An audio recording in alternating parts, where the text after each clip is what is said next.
Para México es especialmente importante esta decisión del presidente Peña Nieto y del gobierno, porque toda la actividad de Naciones Unidas que tiene que ver con mantenimiento de la paz es una actividad muy importante dentro de la Carta de la ONU y de las responsabilidades de los Estados miembros, y México no había participado realmente más que en muy pocas ocasiones en los años 40 en dos monitoreos, y posteriormente en los años 90 en El Salvador, en una misión de policías mexicanos que fueron a ayudar a entrenar policías salvadoreños una vez que se desbandó la vieja policía que había estado involucrada en una serie de problemas, y se creó una nueva Policía Nacional.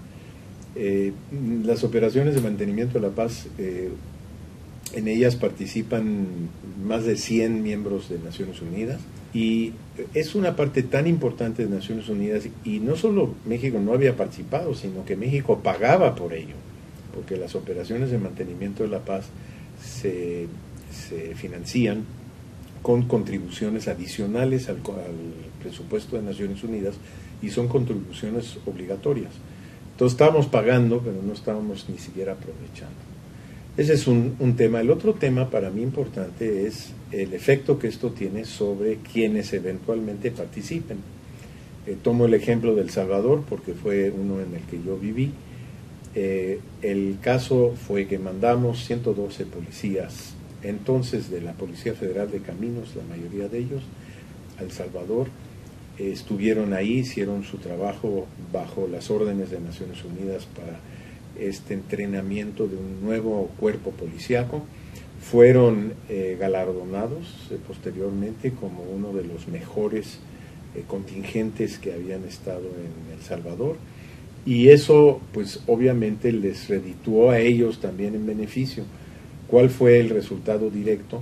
La gran mayoría de los 112 después fueron escogidos por la experiencia, por la posibilidad que tuvieron de estar en El Salvador para dirigir mandos en la Policía Federal. Entonces, yo creo que eso también para militares o civiles, policías o enfermeros o doctores o lo que se vaya a decidir mandar, es una experiencia que obviamente enriquece.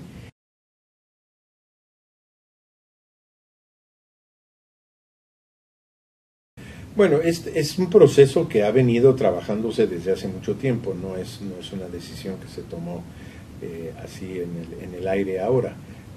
Desde hace mucho tiempo la Cancillería y quienes en la Cancillería trabajan los temas multilaterales y tienen la responsabilidad de Naciones Unidas, veníamos insistiendo en que esta es una parte de las actividades de la ONU en que México no estaba participando.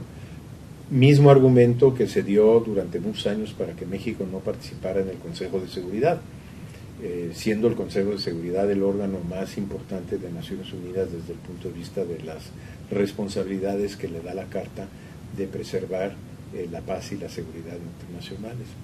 Entonces, es un proceso que veníamos trabajando. Varios cancilleres hicieron el intento de convencer al presidente en turno, pero sobre todo a los militares, porque si había una resistencia, yo creo que la resistencia principal venía por una parte de los militares y por otra parte de algunos constitucionalistas que decían que como la Constitución prohíbe la salida de tropa mexicana sin permiso previo, etcétera, que es la voluntad de los legisladores y de los constituyentes había sido de que no participáramos en este tipo de operaciones. Obviamente yo nunca estuve de acuerdo con ese argumento. Yo sí intenté, lo hice de esa manera con las policías que fueron a El Salvador, pero nunca pudimos convencer al secretario de Defensa en turno de que esto era benéfico para él y para su tropa, porque permitiría realmente que ellos adquirieran una experiencia que de otra manera no adquieren. Entonces, la gran ventaja es que ahora el presidente, el secretario de Defensa, el secretario de Marina, pues se pusieron de acuerdo y junto con la Cancillería ya esto es una realidad.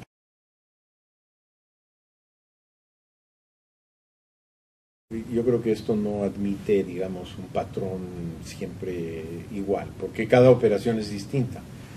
Cada operación que se aprueba, primero todas las operaciones de mantenimiento de la paz son aprobadas por el Consejo de Seguridad, entonces ese criterio es un sine qua non para cualquier operación. Segundo, interés nacional, pues yo creo que eso se traduce mucho en lo que veníamos diciendo de cómo puede México cooperar, en qué puede cooperar.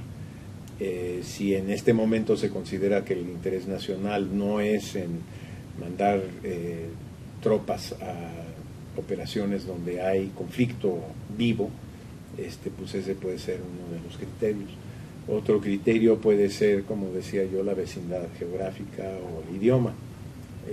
Por ejemplo, se hablaba de Haití como una posible operación de interés para México por la vecindad, porque es el Caribe, porque es cercano.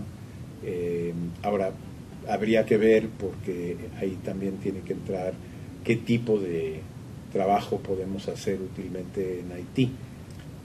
La misión en Haití es liderada y su contingente más importante es brasileño.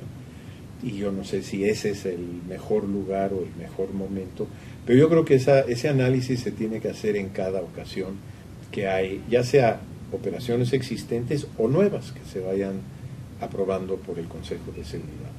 Pero lo que sí quedó muy claro de la declaración del gobierno al anunciar esto es que va a ser paulatino, no se trata de entrarle de lleno 100% desde el principio, sino que hay que ir adquiriendo experiencias, hay que ir capacitando a gente para esto, y hay que estar muy en estrecho contacto con la ONU para ver qué necesidades tienen ellos, y eso será labor de los próximos meses. Yo le vería el lado positivo primero. Yo creo que esto le daría a quienes pudieran participar eventualmente un mayor contacto con cómo se manejan estos temas en otros países, por otros países.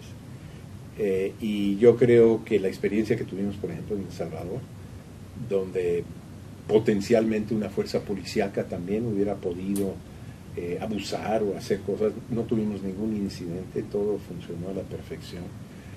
Yo creo que los que fueron de México se sintieron muy orgullosos de ser escogidos para esto y por lo tanto sintieron que la imagen de México estaba de por medio.